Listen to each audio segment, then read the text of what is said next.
For a long while now, many of the most interesting games have asked us to operate something complex in a hostile environment, be it starships, stations, logistics, but every now and then something comes along that is completely different and takes a very different direction, yet it still hits that exact same feeling.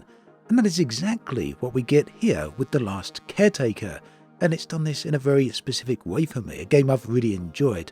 And that's because this goes far beyond being just another survival game. It actually feels like a systems game about operating at the last infrastructure of humanity. Now, what grabbed me here was not just that the fact the world is flooded here, that essentially it's a post-apocalyptic world, although that is an excellent idea, but what really caught my attention is how unusually physical the whole world feels. The boat feels real, refueling feels real, restoring power feels real, and even the interfaces that do exist feel embedded inside the world rather than floating above it. So although on the surface this feels like a survival game set on a drowned Earth, what it really feels like to me is a systems-driven game about operating the last machinery of civilization. What's more, the game continues to get better. It's now at update 3 that's just released. There's a big 20% discount over on Steam. If you want to check it out, do take a look at the links in the video description below for everything you need to know. And also, my thanks to the developers for sponsoring this video. Now, I spent a long while thinking about the best place to start with talking on this game, because there's a lot going on here, and I really think the best place to start is the boat itself, and I really do like this boat. Unusually so, in fact, because it doesn't just feel like a token vehicle that we get in most games, regardless of genre. It doesn't feel like a video game shortcut for moving around from one point to the other of the map, in other words. What it actually feels like is something solid. It feels heavy. It actually feels like a proper machine. It's a place that you can inhabit and live on and depend upon. It's not just a mechanic trigger. It's not just an aspect of gameplay. It feels far more real than that. And it's something that most games in fact, actually fail to achieve. It's quite unique when a game achieves it in this way. So yeah, here the boat really does feel central. It feels like your platform, your way of moving through the environment, not just moving through the environment, but existing there. It's your link to survival and progress in the game itself, and in the broader sense of the world. It also gives the game a sense of, what shall I say, presence, I guess is the best way to put it. It's something that I really wasn't expecting, and I wasn't really feeling, well, I wasn't expecting to feel this strongly about it, actually. So this is where the bridge to the sort of games I usually cover becomes very obvious. Because the appeal here is not purely about exploration, even though the game world here is absolutely gorgeous. It's very well realised and very well presented. It goes beyond exploration, it goes beyond survival, and gives a feeling of operating something actually substantial in a very hostile and dangerous and isolated place. I don't know if many of you have ever had the opportunity to be out at sea, deep sea, either on your own or just with a small group of people, on a relatively small boat. If not, or if you have, either way, this game conveys that exact feeling. It's captured it almost perfectly. And in fact, it's a perfect translation away from starships and stations into a flooded post-human Earth. Now, if the boat was the first thing that really sold me on the game, the second thing was the way the game handles interactions. So one of the most satisfying things that I've done in the game so far was simply getting systems back online. I restored power at base 49, I moved on to refueling stations and then manually refueled there. That was a quite perilous journey because across that expanse of ocean I was wondering whether or not I was going to run out of diesel and then have to make the rest of the journey on a relatively slow powered battery engine. But yeah, I made it to the refueling station and had to power things back up, got diesel in the boat and then moved on to the next goal, which was the Lazarus base. And here, I also had to get the powers back online, although it was a little bit more challenging here. But the goal here was to get into these doors that had been locked. Without power to those doors, there was no way of getting inside. So on the face of it, on paper, none of this really sounds especially glamorous. It doesn't sound all that exciting, does it? But perhaps it just sounds functional to you as you're listening to me talk about it on the video. Perhaps it sounds like a few stages of progression as we move through the story from element A to element B. But the fact is, it goes much deeper than that. The game has a way of making you feel engaged with all of these systems, and it feels very physical. Let me tell you what I mean by that. Here, refueling isn't just abstracted into a menu system where you just press a button and watch a meter on the screen fill up. No, instead you actually are dealing here with machinery. You're going to be working with pipes, you're going to be working with systems, you're going to be working with hardware that's embedded into the world itself. And the same goes for power restoration with electricity, basically, regardless of how that might be powered, maybe wind, maybe fuel, or maybe solar powered. And there's this same feeling right the way across the broader aspect of the game, the idea of bringing dead infrastructure back to life. So this is, for me, what makes The Last Caretaker just keep pulling me back in. It's the way that the game really encourages you to interact through the world itself and make every one of these tasks feel real, feel heavy, feel grounded, and ultimately feel memorable. And I think that's one of the reasons that I've really responded so strongly to this game.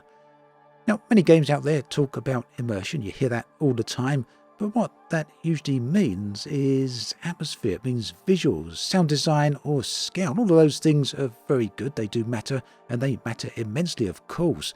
But there's also another form of immersion that often gets ignored or doesn't get spoken about to quite the same extent. And this type of immersion comes from the physical process. It comes from doing a thing in a way that actually feels embodied inside a game.